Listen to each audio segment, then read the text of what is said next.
Crescer Direito. Oferecimento. Odontorriso, seu melhor sorriso começa aqui. Olá, eu sou Luézia Isoton e este é o Crescer Direito, o seu programa de Direito e Coach na Rede TV.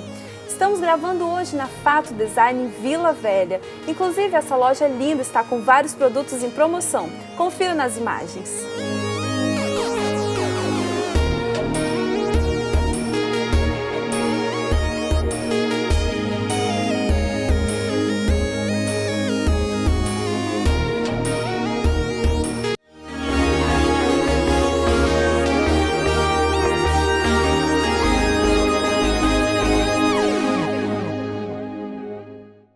E no programa de hoje vamos falar sobre tráfico de drogas. E para isso recebo a doutora Randela Rocha. Seja muito bem-vinda, doutora. Doutora Luézia, eu estou muito feliz de estar aqui. Obrigada pelo convite. Espero contribuir para o programa. Ah, com certeza. Nós vamos falar com o pessoal de casa sobre um tema muito relevante, doutora. As pessoas me procuram perguntando sobre o tráfico de drogas e por isso esse convite. Muito obrigada. E eu já começo te perguntando, qual é o tratamento legal dado aos usuários e traficantes de drogas no Brasil hoje em dia? Bom, a Lei 11.343 de 2006, a Lei de Drogas, ela prevê que o usuário ele será punido com pena diversa da prisão, tais como prestação de serviço à comunidade, medida educativa ou advertência. Né? E o traficante, ele é punido com pena de reclusão de 5 a 15 anos. É um tema muito polêmico. Inclusive, em 2011, o Supremo Tribunal Federal começou a julgar um recurso extraordinário a respeito do tema para tratar da inconstitucionalidade do artigo 28, que é o artigo que trata dos usuários. Já temos 3 votos a favor da descriminalização do uso, sendo que 2 votos são restritivos à maconha. Em junho de 2019, este ano, o STF vai continuar esse julgamento e teremos respostas a respeito do tema. E os juízes têm tratado isso de qual forma em relação ao usuário e o traficante em si, né? É a quantidade ou é um critério subjetivo mesmo? É um critério subjetivo, fica por conta do policial, do juiz que vai julgar a ação criminal. Então, precisamos de um parâmetro legal objetivo, né, para acabar com essa divergência. Certo. E qual é a sua opinião, doutora, sobre essa descriminalização do uso de drogas? As pessoas que são contra a descriminalização do uso acreditam que o usuário ele não só prejudica ele mesmo, mas prejudica as pessoas que estão ao seu redor. Né? Eles também falam que essa descriminalização poderia aumentar a quantidade de usuários, né? Doutora, e a legalização? O que a senhora acha sobre esse assunto? Sobre esse tema, já existe um projeto de lei que visa a regulamentação da produção e do comércio da maconha. Inclusive, esse projeto de lei, ele diz que as pessoas que traficaram maconha seriam anistiadas, né? O principal argumento desse projeto seria que a proibição mata muito mais do que o uso de drogas, levando em consideração que a cada dia que passa existem mais usuários de drogas, principalmente da maconha, e também a questão dos assassinatos. Hoje em dia, no Brasil, a maioria dos homicídios são relacionados, tem ligação direta com o tráfico de drogas. E ainda tem o argumento da questão da cobrança de impostos, né, que seria muito bom para o Brasil. E também a questão do esvaziamento das prisões, que hoje em dia estão superlotadas. Eu não tenho dúvidas que muito ainda precisa ser pensado, analisado e feito antes dessa legalização, que seria liberar mesmo o comércio, né, das drogas.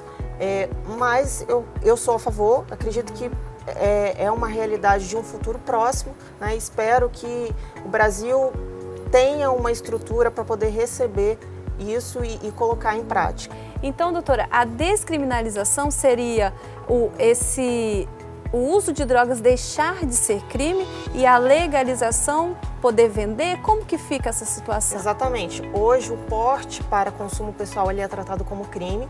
O STF está discutindo essa questão, né, da constitucionalidade desse artigo.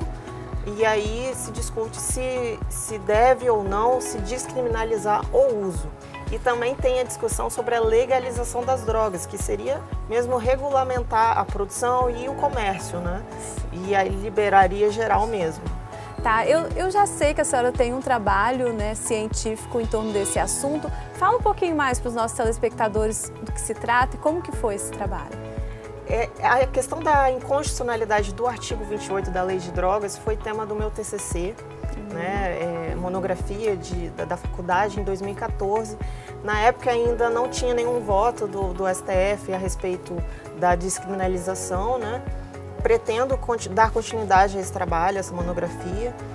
E eu queria fazer referência, inclusive, para um professor meu, o Carlos Eduardo Lemos, o juiz e professor da FDV, que disponibilizou um artigo científico dele sobre esse tema, também me ajudou muito a refletir e pesquisar mais sobre o assunto. Isso muito interessante, doutora. Muito obrigada pela sua participação aqui no programa. Essa foi uma conversa sobre tráfico de drogas com a doutora Randela Rocha. Doutora, muito obrigada. Volte quando quiser. Eu que agradeço. Aí, tá? Já, muito obrigada. E você gostou do nosso tema de hoje? Pode mandar sugestões também para o nosso Instagram, Crescer Direito. Ou então, se quiser, o contato da doutora Randela Rocha lá no Instagram. E agora fique com a gente, porque a doutora Clebiane Pavão vai dar dicas sobre saúde bucal.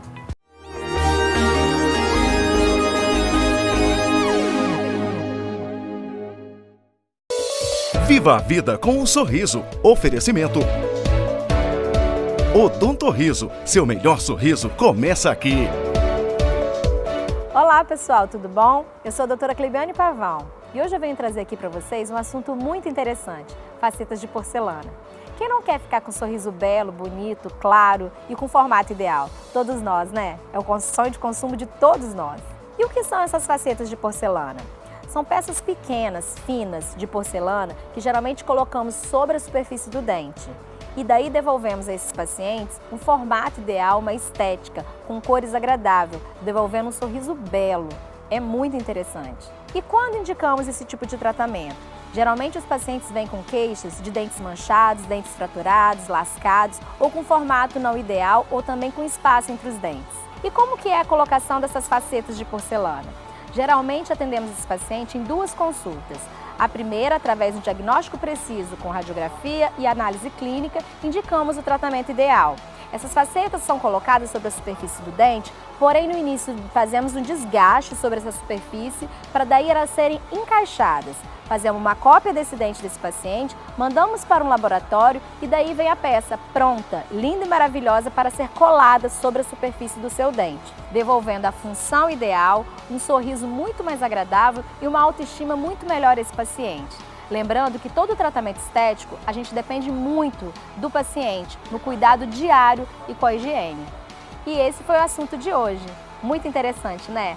Na próxima voltamos com mais uma dica. Até a próxima. Tchau, tchau. Viva a vida com um sorriso. Oferecimento Odontorriso. Seu melhor sorriso começa aqui.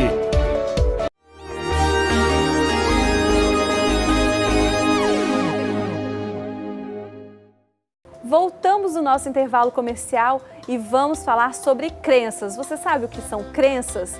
E para isso, convidei aqui o Marcelo Nunes, que é coach integral sistêmico, meu colega de tanto estudo. Estamos aqui juntos hoje para falarmos para você sobre crenças. Seja muito bem-vindo, Marcelo. Obrigado, Loes, pela oportunidade. É um prazer estar aqui no programa Crescer Direito. Isso, muito obrigada. Eu que agradeço. Marcelo, começa falando para a gente o que são crenças. Bom, existem as crenças limitantes e as crenças fortalecedoras, né? As crenças, elas determinam os nossos resultados. No primeiro contato que a criança tem com a sua mãe, ainda dentro do ventre, começa esse processo de formação de crenças, né? E vamos dar um exemplo. Uma mulher, ela está grávida, ela engravidou e é uma gravidez indesejada e ela vive a se lamentar. A criança mexe dentro da barriga e ela não interage com a criança, não conversa com a criança, não dá atenção para a criança. Todas as vezes que ela vai falar alguma coisa sobre a gravidez é se lamentando. De forma inconsciente, ela já está gerando uma crença naquela criança. E quando ela nasce, dificilmente esse bebê vai querer se amamentar no peito de sua mãe. Um outro exemplo também é quando uma criança chega em casa e ela teve um desempenho ruim em uma prova na escola, chegou com uma nota baixa e o pai ficou bravo, ficou revoltado com aquilo, e ele vai em direção daquela criança com a cara feia e diz para ela: você é um burro, olha só, tirou uma nota baixa, você não sabe fazer nada direito, desse jeito quando você crescer você não vai ter nada. Nesse momento a criança viu, ouviu e sentiu. Isso é forte impacto emocional. A criança absorveu aquela experiência e aquela experiência ela foi conectada com seus neurônios, gerando uma crença disfuncional ao seu próprio respeito. Muito importante você que está nos assistindo reavaliar qual é a maneira que você tem conversado e lidado em situações desafiadoras com seus filhos. Inclusive se autoavaliar e também procurar um especialista para saber quais foram esses traumas, essas crenças geradas na infância que estão determinando o futuro dessa pessoa, não é mesmo, Marcelo? Que estão determinando o futuro dessa pessoa. E interessante, Laís, que nós citamos aqui alguns exemplos, mas existem muitos outros exemplos, né? Como uma pessoa que é obesa e ela não consegue emagrecer, isso também é crença, pode ser crença de escassez, os pais falando tem que comer, tem que comer, tem que comer, tem que comer, né? Uma pessoa que investe muito do seu tempo, muito do seu dinheiro em uma formação profissional, porém ela está trabalhando em outra área infeliz e não consegue exercer aquela função de fato onde ela tanto se dedicou. Então tem que identificar qual é o motivo, onde que está essa crença de capacidade ou de incapacidade para reprogramar essas crenças. Certo. As crenças também, elas podem ser reprogramadas? Sim, com certeza. Essa informação ela é muito importante para os nossos telespectadores. As suas crenças, elas determinam seus resultados. Porém, todo resultado ele é passivo de mudança. Então, existem técnicas e ferramentas também dentro do coaching integral sistêmico para reprogramar as nossas crenças, né, e eliminar todos os nossos vícios que nos afastam de uma vida extraordinária para que a gente possa alcançar e viver de fato uma vida abundante.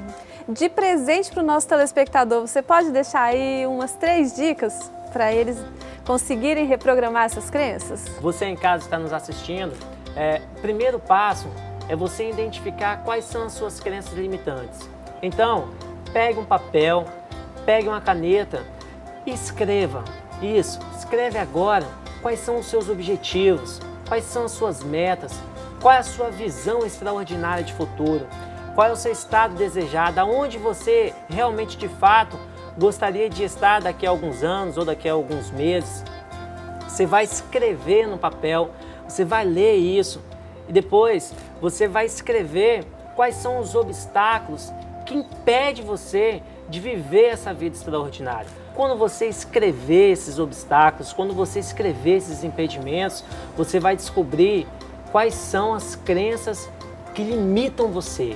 Marcelo, eu te agradeço pela participação aqui no programa e como o nosso tempo acabou, eu quero que você deixe para os nossos telespectadores um canal para eles te encontrarem e para que você continue dando essas dicas tão importantes, essas informações valiosas para que eles progridam numa vida extraordinária.